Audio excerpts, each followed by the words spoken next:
નમસ્કાર દર્શક મિત્રો, હું છું રૂપલ લુણીચિયા. સંપૂર્ણ ન્યૂઝમાં આપનું સ્વાગત છે.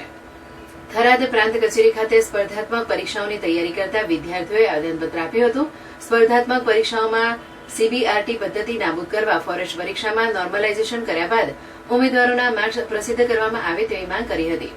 થરાદમાં સ્પર્ધાત્મક પરીક્ષાઓની તૈયારી કરતા વિદ્યાર્થીઓએ પ્રાંત કચેરીએ આવેદનપત્ર આપ્યું હતું, જેમાં જણાવ્યું હતું કે છેલ્લા ઘણા સમયથી ગૌણ સેવા દ્વારા forest, CCE, sub auditor, senior surveyor, planning assistant, work assistant, મદદનીશ ઇજનેર સિવિલ, ગ્રાફિક ડિઝાઇનર એમ અલગ અલગ સંવર્ગ અને કેડરની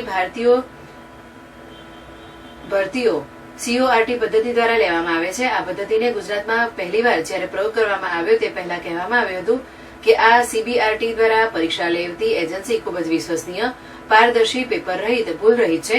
પરંતુ છેલ્લે લેવાયેલ તમામ પરીક્ષાઓમાં આ પદ્ધતિ ખરી ઉતરી નથી. તેને કારણે અનેક છબરડા સામે આવ્યા છે.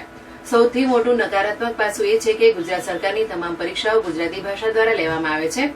સીટીએસકે અન્ય પ્રાઇવેટ એજન્સી દ્વારા જે કોન્ટ્રાક્ટ ધોરણે કામ આપવામાં આવે છે તેમાં તેને ગુજરાતી ભાષાનો કોઈ અનુભવ જ નથી હોતો. તેમજ ગૌણ સેવાના અધિકારી અને એજન્સીના માણસો વચ્ચે સંકલનનો અભાવ છે, જેથી જે પેપર સેટ કરવાનું અને પેપર ચેક કરવા માટેનું જે કામ સોંપવામાં આવે છે તેમાં સૌથી વધુ ભાષાંતરની ભૂલો જોવા મળે છે. ગૂગલ ટ્રાન્સલેશન કે અન્ય કોઈ એપ્લિકેશનનો ઉપયોગ કરી ભાષાંતર કરવામાં આવે છે, જેને કારણે જે ભાવાનુવાદ થવું જોઈએ તે થતું નથી અને અર્થનો અનર્થ થઈ જાય છે. વધુમાં જણાવ્યું હતું કે બીજી મુશ્કેલી એ પણ છે કે એકથી વધારે શિફ્ટમાં જે પેપર લેવામાં આવે છે તેમાં પ્રશ્નોનું સ્તર જળવાતું નથી.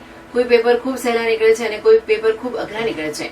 ઘણી પછી નોર્મલાઇઝેશન મેથડ ઉપયોગ કરીને જે મેરિટ યાદી તૈયાર કરવામાં આવે છે તેમાં ગુણભાર ચોકસાઈથી માપી શકાતા નથી અને તુલનાત્મક માપદંડ પણ જળવાતા નથી.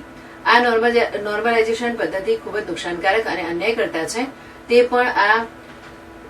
પણ આ સીઈઆરટી પદ્ધતિને કારણે દૂર થવી જોઈએ જેવી માંગણીઓ સાથે બહોળી સંખ્યામાં વિદ્યાર્થીઓએ ઉપસ્થિત રહી આવેદનપત્ર આપ્યું હતું.